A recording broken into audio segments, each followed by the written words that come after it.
बाबा सिद्दीकी को मारने की प्लानिंग 20-22 साल के लड़के ने की। 1 महीने से देख रहे थे कि कहां आ जा रहे थे बाबा सिद्दीकी। बाबा सिद्दीकी के कत्ल के मामले में जो गिरफ्तारी अभी तक नहीं हुई, उसके बारे में आप सुनोगे तो आप हैरान रह जाओगे, क्योंकि 4 बंदों का नाम इस केस में आया है जिन्होंने इस केस में आकर बाबा सिद्दीकी को मारने का प्रयत्न किया था, जिसमें से 2 शूटर जो मेन थे जिन्होंने गोली चलाई थी वो पकड़े गए हैं, लेकिन तीसरा शूटर भाग गया था। और अगर बात करें चौथे शूटर, तो वो शूटर नहीं था, क्योंकि उसने ये सारी डायरेक्शन दी थी। वो इस केस का मास्टरमाइंड है, जिसने सारा कुछ इस केस के बारे में प्लान किया हुआ था कि कैसे बाबा सिद्दीकी को पकड़ना है और मारना है। और इसी प्रकार जहां सारे देशवासी दशहरे के प्रमुख त्योहार में बिजी थे, वहां पर दूसरी तरफ ये प्लानिंग कर रहे थे कि बाबा सिद्दीकी कब उनकी डेस्टिनेशन पर पहुंचेंगे और ये उस पर गोली चलाकर उसको मार देंगे। और इसी चीज़ की वेट कर रहे थे ये तीनों। और चौथा जो मास्टरमाइंड था वो सारा कुछ इनको डायरेक्शन दे रहा था, और जिसका नाम निकल कर सामने आया है, और उसकी एज अगर आप सुनोगे तो आप हैरान रह जाओगे। जीशान नाम है, जिसने इस सारे केस में मास्टरमाइंड का काम किया है।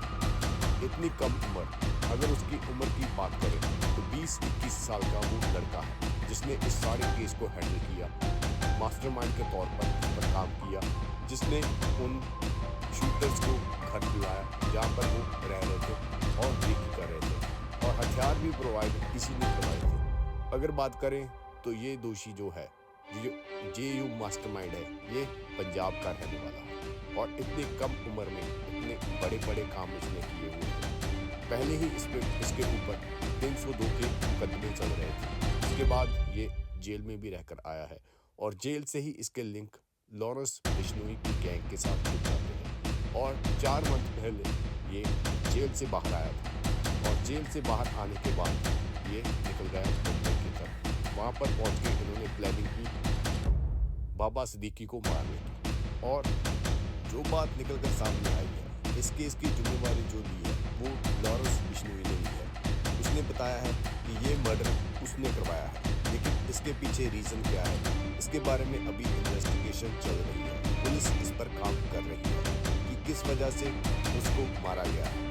लेकिन इस केस के बारे में अगर बात करें तो जीशान, जो कि पंजाब के जलंधर जिले के नकोदर शहर के शंकर गांव का रहने वाला है, जहां पर इसने 10वीं तक पढ़ाई की हुई है। और उसके बाद इसका नाम ऐसे कारनामों में जुड़ गया, जिसके बाद ये बढ़ता बढ़ता इस प्रकार पहुंच गया कि इसने बाबा सिद्दीकी जैसे हाई प्रोफाइल को कत्ल करवा दिया। लेकिन कत्ल करवाने के पीछे राज क्या है, ये बात धीरे धीरे निकलनी शुरू हो चुकी है, क्योंकि लॉरेंस बिश्नोई ने इनको डायरेक्शन दी, और उसका जो मेन मास्टरमाइंड था, जिसने इस केस को हैंडल किया, सारा कुछ प्लान कर रहा था, वो जीशान अख्तर बोला जा रहा है। जीशान अख्तर के बारे में बात करें तो ये बहुत ही तेज दिमागी शार्प शूटर है, जिसने इस केस में भी मेन भूमिका निभाई है। किस प्रकार इसने उन शूटर्स को घर दिलाया, और घर दिलाने के बाद उनको हथियार प्रोवाइड किए। हथियार प्रोवाइड करवाने के लिए इसने पहले से ही प्लानिंग कर ली थी। इसी प्रकार जब इन्वेस्टिगेशन होती है तो मुंबई पुलिस जीशान अख्तर के नाम को सामने रखती है, इसके द्वारा डायरेक्शन दी गई है, और इसको पकड़ने के लिए बहुत सारी टीमें अब काम करने लग गई है। माना जा रहा है कि जीशान अख्तर अभी मुंबई में ही कहीं छुप कर बैठा हुआ है, और जल्दी से जल्दी पकड़ा जाएगा, लेकिन अभी तक वो पुलिस के हाथ में नहीं आया। असल में हत्या को 3 शूटर्स ने अंजाम दिया था। 3 शूटर्स ने हत्या के दिन गोली चलाने का काम किया था। फिर पुलिस की पकड़ में आ चुके हैं, तीसरा फरार हो गया, और चौथा जो है वो मास्टरमाइंड माना जा रहा है जीशान अख्तर, जिसने सारा प्लान रचा। ये सारे आरोपी 1 महीने से मुंबई में रह रहे थे, और वहाँ पर रहकर सारी इस केस की रेकी कर रहे थे कि कहाँ पर बाबा सिद्दीकी आते हैं, कहाँ जाते हैं, कब वो बाहर निकलते हैं, और कौन कौन उनके साथ होता है। ये सारी 1 मंथ से रेकी कर रहे थे। और जैसे ही 12 अक्टूबर की रात आती है, 9 से लेकर 9:15 के बीच ये फायरिंग शुरू कर देते हैं। 5 से 6 राउंड फायर किए जाते हैं, और जैसे ही गोली निकलती है, गोली लगती है बाबा सिद्दीकी के सीने पर, जिसके बाद वो दम तोड़ जाते हैं। घटना के बाद 2 दोषियों को गिरफ्तार कर लिया जाता है, जिसमें एक हरियाणा का गुरमीत और एक उत्तर प्रदेश का धर्मराज नाम सामने आए हैं। और तीसरा आरोपी, जिसका नाम है गौतम, वो भाग जाता है गोली चलाने के बाद और अभी तक पुलिस की पकड़ से बाहर है। और चौथा अपराधी जो जीशान माना जा रहा है, वो इस केस में मास्टरमाइंड माना गया, क्योंकि उसने ही सारा प्लान कर इन तीनों शूटरों को बताया था कि कैसे उन पर अटैक करना है और कहां से हथियार प्राप्त करने हैं। ये सारा कुछ डायरेक्शन दे रहा था जीशान। और जीशान इस केस में आने के साथ ही जो इस केस की तार है वो पंजाब के नकोदर शहर के साथ जुड़ जाते हैं, क्योंकि जीशान नकोदर का रहने वाला है।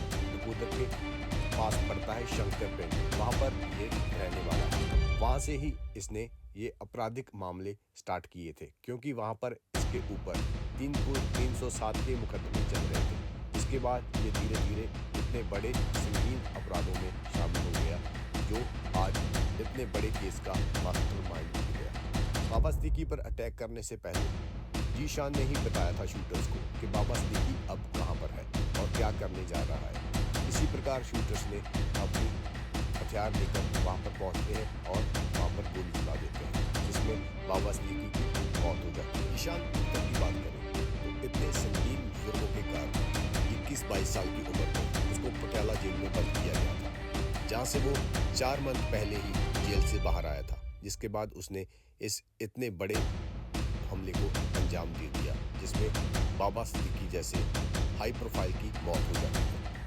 बाबा सिद्दीकी की हत्या क्यों करवाई गई, किसने करवाई और इसके पीछे मकसद क्या था, ये अभी सामने आना बाकी है, क्योंकि पुलिस इन्वेस्टिगेशन कर रही है। और जीशान अख्तर की बात करें तो लॉरेंस बिश्नोई के खास बुजुर्गों में से ये एक है, जिसमें पटियाला जेल में रहकर लॉरेंस के लिंक की बातें सामने आ रही हैं। ये बातें कितनी सच है ये जल्दी ही सामने आ जाएगा, क्योंकि पुलिस इस पर अपना काम पुलिस की माने तो दोषी इतना शातिर है कि वो फोन यूज नहीं करता, वो व्हाट्सएप पर विदेशी नंबर के साथ कॉल करता है कहीं भी करनी होती है। तो इतना कुछ होने के बावजूद वो इन सबको डायरेक्शन दे रहा था और सारा कुछ उसको पता था कि कैसे बाबा सिद्दीकी अपने ऑफिस से आते हैं और जाते हैं, क्योंकि 1 महीने पहले ही ये वहाँ पर पहुंचकर रेकी करनी शुरू कर देते हैं। और जिस प्रकार सिद्धू मूसेवाले की केस में उसकी मौत से पहले रेकी की गई थी, काफ़ी टाइम पहले वहाँ पर शूटर रेकी कर रहे थे, इस केस में भी ऐसा ही सामने कुछ आया है। और आगे क्या होता है इसकी अपडेट आपको देते रहेंगे, तब तक जुड़े रहिए।